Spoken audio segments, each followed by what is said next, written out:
The Detroit Auto Show kicks off today with a lot of new technology on display, but this year's show could be overshadowed by a massive strike. The United Auto Workers contracts with Detroit's Big Three, that's Ford, General Motors, and Stellantis, expires tomorrow. No agreement has been reached at this time. For more on this, let's bring in David Welch. He's the Detroit bureau chief for Bloomberg News. David, thanks for joining us. So give us an update on the latest between the UAW and the Big Three.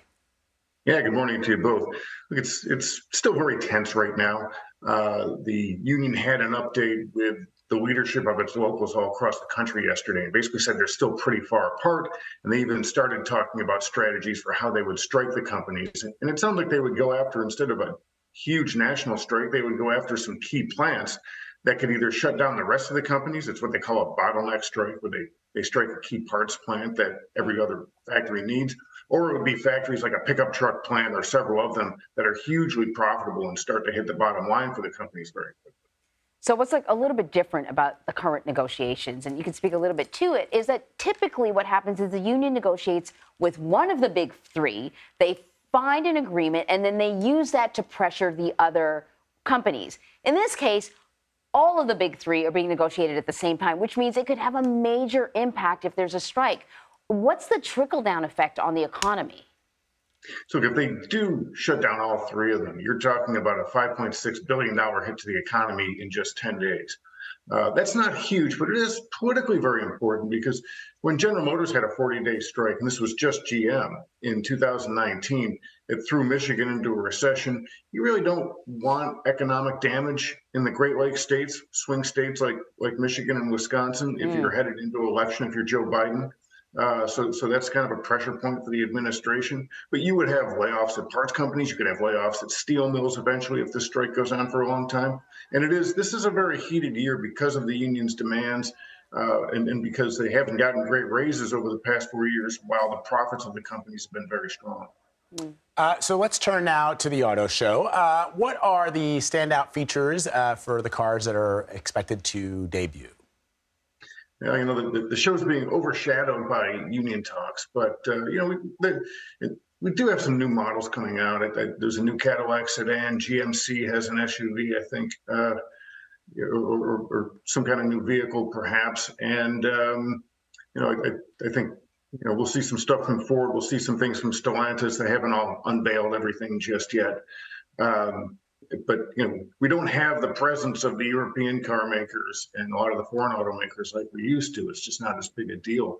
Everybody likes to show everything off when they can. But there'll be some good cars down there for everyone to see. David, you're kind of giving me lackluster. I know. Like, this is sort of, I think, you point out that we don't have the European manufacturers. I don't know if that's the same for some of the Asian manufacturers. I know some really interesting concept cars coming out of, Japan. But I'm trying to get what your vibe that you're giving us, what this is saying about the auto industry right now. Is it not as exciting as it used to be?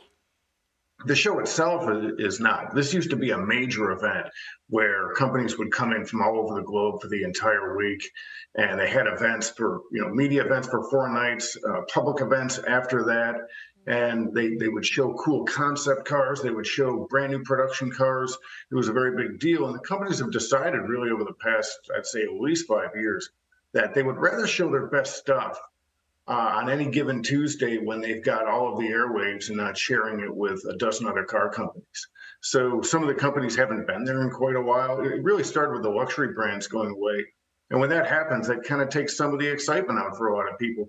If somebody's going to buy a Toyota Camry or a Ford pickup truck, they don't go to the show to see that. They go there to see Bentleys and things that they couldn't normally afford, and just kind of all the glitz and glam of it. And some of that's gone away. You do have some of these vehicles sitting there because the dealers will have a presence, but it's not the new stuff that we used to see. Not as much of it anyway. It's interesting. So is the annual car show, how big is it for the 3 big auto manufacturers? And what does that mean that there's a strike?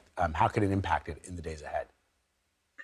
Look, the timing couldn't be worse for the auto show itself, because you do have a show that's trying to bring the excitement back. And look, people still do attend this thing. And people love to go look at cars, but they're trying to get it back to where it was. And then in the middle of this, you've got an potential auto worker strike. And the companies themselves, I think, are more focused on making sure their business keeps running. And I think the motoring press that gives a lot of attention to this show is also very distracted, including myself, frankly, by what's going on between the union and management right now. So it's not great to have a deadline right in the middle of the nights leading up to the public days of the show. All right, David Welch, thank you so much. Thank you.